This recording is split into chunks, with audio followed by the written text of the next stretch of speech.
Hordoftoota keenya jirra jirtu nagaa keessan nageenyi waaqayyoo isiniif haa baay'atu. Akkam jirtu nagaadhaan nuti jirra. Nagaa keenya jiruuf jireenya hundiyyuu bareedduu. Boqqolloo keenya daawwadhaa. Warqeen kunis guddatee jira. Argaa warqee kiyya akkatti guddatee lamaan qabachuudha. Tokkos walakkaa sana keessa jira garuu hin mul'atu duubarra jechuudha. Kunoo boqqolloon keenya qamalee baay'ee nu rakkisaa jirti simbirrillee jechuudha. Ataakiltiin koonduu qabatee jira.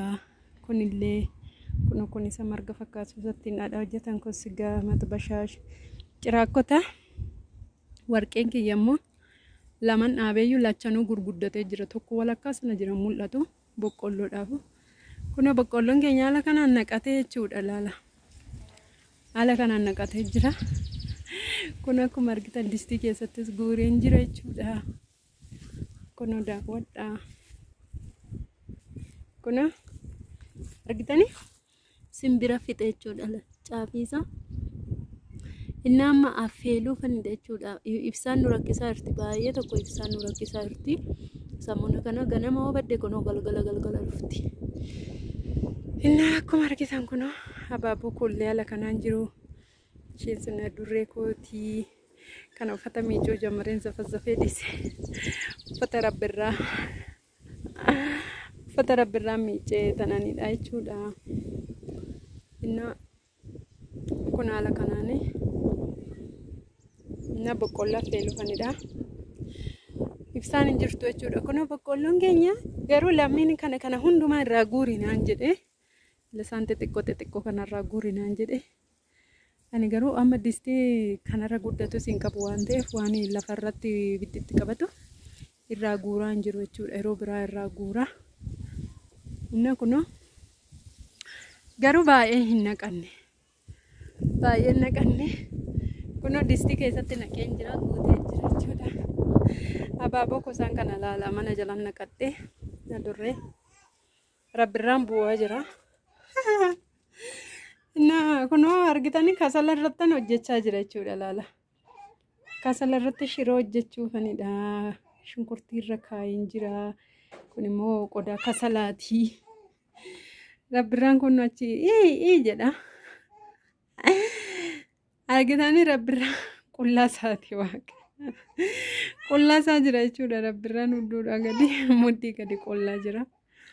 Inni haala kanaan kanammoo kan argitanii miti kana burtukaana goggogsee jechuudha laala. Burtukaana goggogsee tananii nan aarsa'ee mana keessatti. Maal taate baabii ilaala rabbirraa. Inni haala kanaan jira jechuudha. Inni boqqolloo isinitti agarsiisuuf jedhee tana viidiyoo kana hojjedhe jechuudha. Kunoo boqqolloo kottaa nyaadhaa isheeta jechuudha. Waa dheerallee jechuudha dhugaa dubbachuudhaaf. Har'a kototni saaloonii keessa guutee jira. Kusoo giddanas baasee.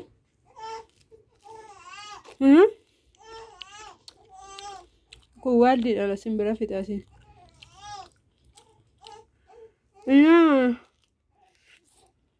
Rabbirraan bu'aa jira waan ta'eef. Chaawwan yeroo biraa isiniin agarsiisa boqqolloo jechuudha. Goggogeera yoo dhugaa dubbachuuf gimmaashni isaa goggogee jira jechuudha. Like share godhaa. Hordoftoota keenya like share godhaa. Malabbaa kee taate. Kun rabbirraan as jedha. Inna hordoftoota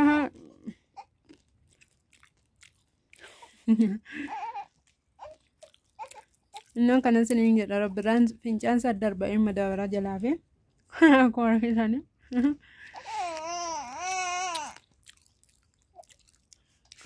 Achi dallanee jira. Saa nagaa ta'aa fayyaa ta'an har'a kotonni mana kootiyyuu isaa guddiiti. Like share godhaa ishee.